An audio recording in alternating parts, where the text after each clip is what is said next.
"You're just a leech," my mom screamed, then threw my bags outside. So I walked away without a word until they learned who they'd been relying on all along. My name's Adam. I'm 28, and until about a month ago, I lived in the guest room of my parents' house. Not by choice. Honestly, if I could have been anywhere else, I would have. But things don't always go as planned. After graduating with a degree in computer science, I landed a solid job at a mid-sized tech firm. Then the pandemic hit. The company downsized, and I was one of the first to be let go. Over the next year and a half, I applied to hundreds of jobs. Interviews came and went, but nothing stuck. Eventually, my savings ran dry, and the only option I had left was to move back home. I thought it would be temporary. My parents didn't. At first, it wasn't awful. My dad, Mark, was always more reserved, a don't ask, don't tell kind of guy. My mom, Diane, though, she made sure I felt the weight of every meal I ate and every light switch I flipped. This isn't a hotel, she would say at least once a week. She'd sigh loud enough for the neighbors to hear if I dared leave a cup in the sink. At first, I chalked it up to stress. But the passive-aggressive comments soon turned into open criticism. "You know your cousin Rachel just bought a house, and she's 2 years younger than you," she'd say while wiping the already clean kitchen counter for the 5th time that morning. Or, "It's really sad you're still here. At your age, your father and I were raising you by the time we were 28. I tried to help. I offered to cook, clean, mow the lawn, fix the router when it acted up. I freelanced where I could build websites for local businesses, helped a family friend set up an online store. I wasn't just lying on the couch binging TV, but in her eyes it didn't matter. I was still the leech. It didn't help that my younger brother Jordan was their golden child. He's 24, works in finance, lives in a high-rise downtown, and makes sure everyone knows it. He rarely visits unless there's a holiday or mom begs him to come over for dinner. But when he walks in, it's like Moses parting the Red Sea. Suddenly my mom's whole mood lifts. Her voice gets sweet and cheerful. "There's my baby. You look so fit. Are you working out?" Meanwhile, I'm in the corner holding a trash bag full of recycling, trying not to be noticed. One evening, Jordan came by for dinner, and I could feel it brewing. I was setting the table, placing mismatched plates down with the usual carelessness I've grown accustomed to since they always treat me like I don't belong. Anyway, Jordan barely acknowledged me. He made some comment about gas prices and how some people are lucky they don't have to commute. I didn't take the bait, but then Mom poured him a drink and laughed a little too loudly at something he said. She turned to me and asked, "Have you even tried applying for real jobs lately?" My chest tightened. I'd already told her about the 2 interviews I had that week, but she didn't care. Jordan chimed in, "You know, at some point, it stops being bad luck and starts being bad choices." He wasn't even looking at me when he said it. That was the night things snapped. I didn't yell. I didn't throw anything. I just picked up my plate, walked back to the kitchen, and ate standing up at the counter like I was 12 years old again. I could hear them laughing in the dining room. The words blurred, but I caught snippets. Can't cuddle forever. Needs to grow up. Embarrassing at this point. The next day, I was sitting in the den, laptop open, trying to finish a freelance job redesigning a local bakery's website when Mom walked in. She didn't knock. She never knocks. She stood in the doorway with her arms crossed, and I knew something was coming. "You need to start paying rent," she said flatly. I nodded. I'd heard this before. I already said I'd help out once I finished this site. "They're paying. I'm not talking about maybe someday. I'm talking now. Today?" I stared at her, confused. "You want me to write you a check with money I don't have?" "No, Adam. I want you to grow up. This has gone on long enough.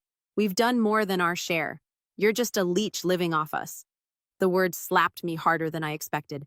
Leech. She said it with this look of disgust, like I was something stuck to the bottom of her shoe. Before I could even reply, she turned and started dragging a duffel bag from the closet. I barely had time to react when she stormed back into the room, threw the bag at my feet, and said, "Go leech somewhere else." I didn't argue. I didn't cry. I zipped the bag up, packed my laptop charger and toothbrush, and left. Not a single word. Just the echo of that word leech chasing me down the driveway. I couch surfed for a bit first with my friend Lucas, then stayed a few days with my ex, who was kind enough to let me crash while I figured things out. But that time on my own, scary as it was, pushed me to go a line. I took on more freelance jobs, even helped a local artist build an e-commerce site to sell her prints. One night out of nowhere, I got a LinkedIn message from a recruiter who had seen my freelance portfolio.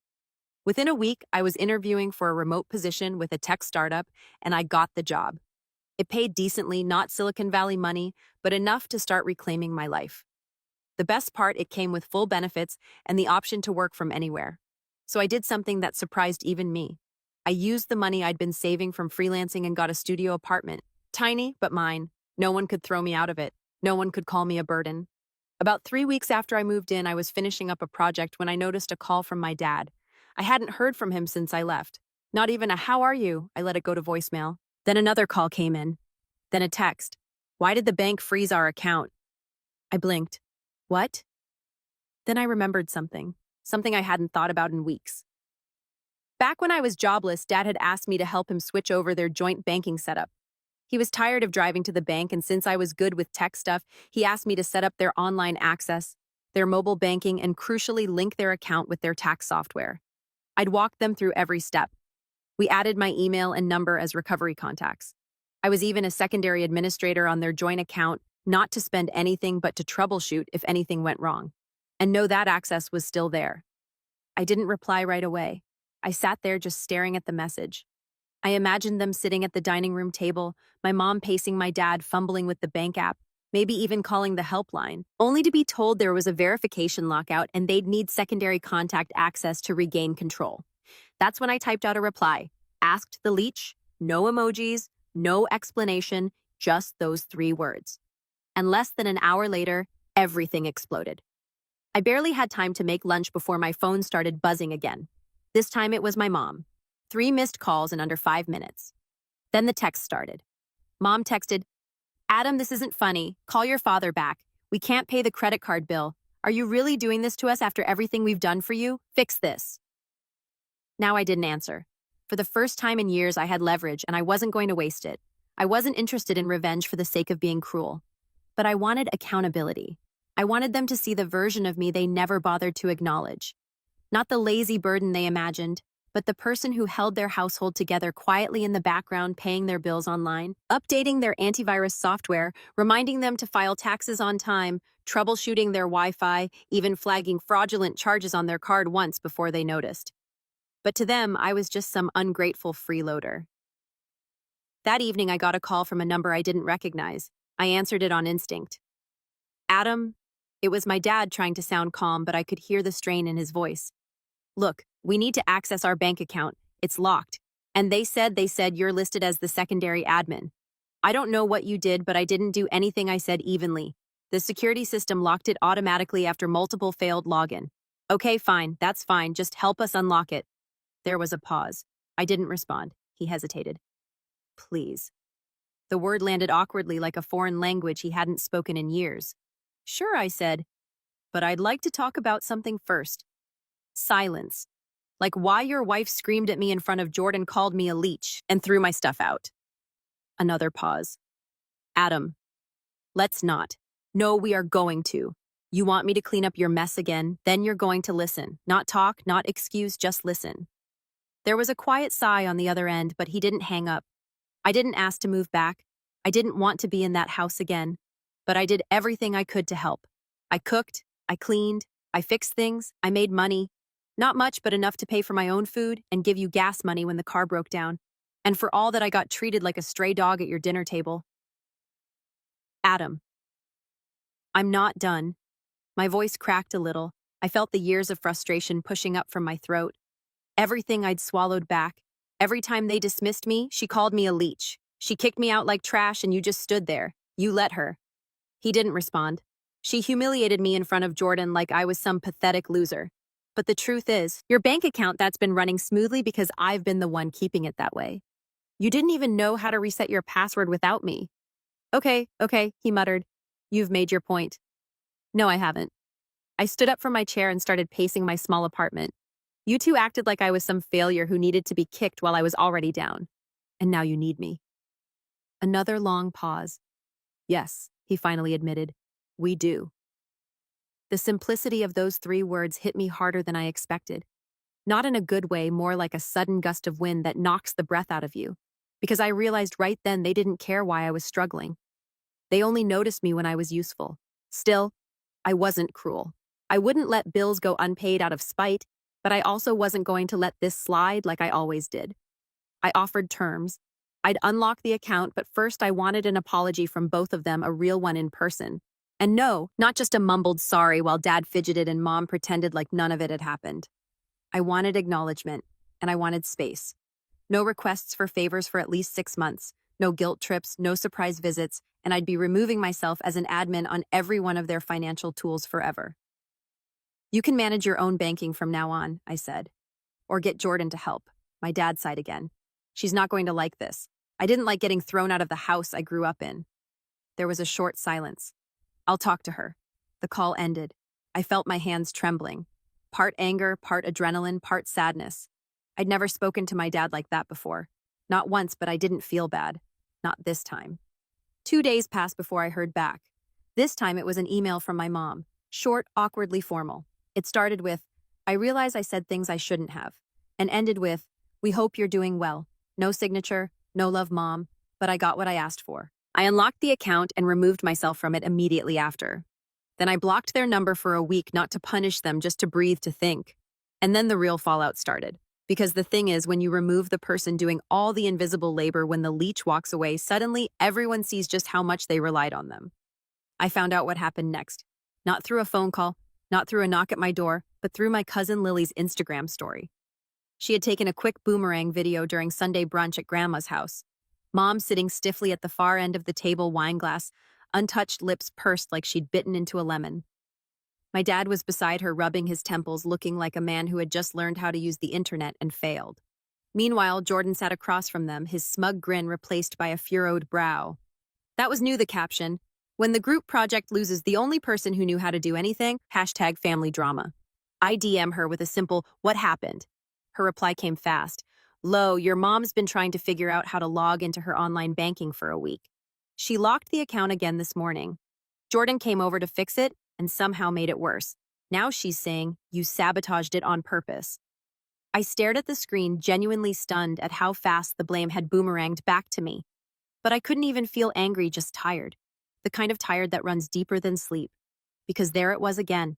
No matter how much I helped, no matter how quietly I worked behind the scenes, the moment things went wrong, I was the villain in their story. It didn't stop there. Apparently, after I removed myself from their tax filing access, my dad realized he hadn't saved the login credentials for the new system I set up for them last year. When he called customer support, they asked him to verify his last filed return, which of course I had submitted for him through my email with the password saved in a private Google Drive. He no longer had access to. That alone might have been recoverable if not for the fact that Jordan, in his infinite wisdom, decided to start fresh and tried to create a new account using my dad's social security number. The system flagged it as potential identity theft and locked everything. Tax software, online statements, even his HSA portal. They couldn't access a dime. Lily told me this with the glee of someone watching a soap opera play out in real life. Your mom told Grandma that she thinks you hacked them out of revenge. Laughing emoji. I just texted back. I warned them. And I warned them clearly, firmly, with boundaries, not threats, not games. Boundaries. And they treated it like I was bluffing. A week later, I got a knock on the door of my apartment. I knew it was them before I even looked through the peephole. My building had a specific kind of echo when someone stood in the hall. Slow, heavy footsteps with no urgency. I opened the door slowly. There stood my parents. My mom holding her purse like a shield. My dad's tie slightly crooked like he dressed in a rush. Neither of them spoke. I stepped aside. If you're here to yell, save it. They walked in. The silence stretched for a full minute before my mom finally cleared her throat. We need your help. 3 weeks ago, she threw my bags out and told me to go leech somewhere else. And now she stood in my tiny apartment. I was flicking over the modest IKEA furniture and half-eaten takeout on the counter asking for help.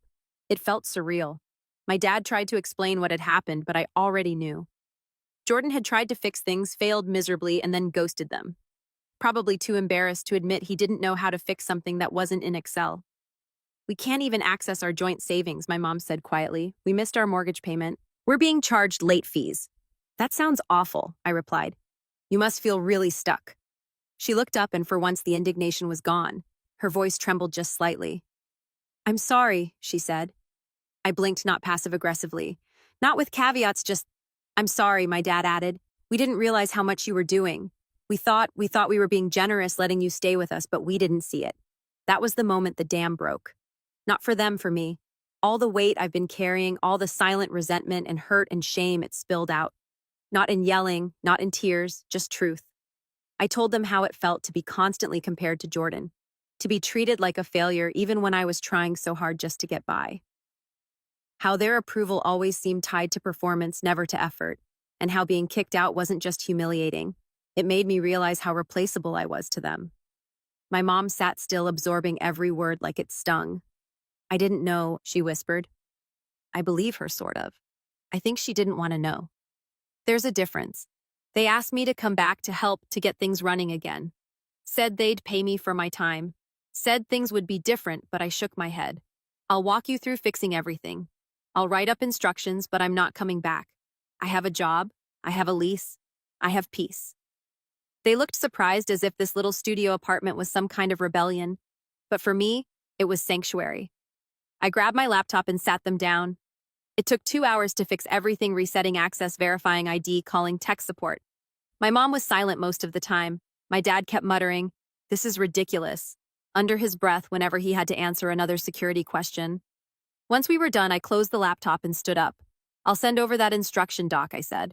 "But after that, I'm done. No more admin access. No more being the silent tech support. You're adults, you'll figure it out." They stood too. My dad nodded almost respectfully. My mom looked like she wanted to say something more, but didn't. And as they walked out the door, I felt something I hadn't felt in a long time. Freedom.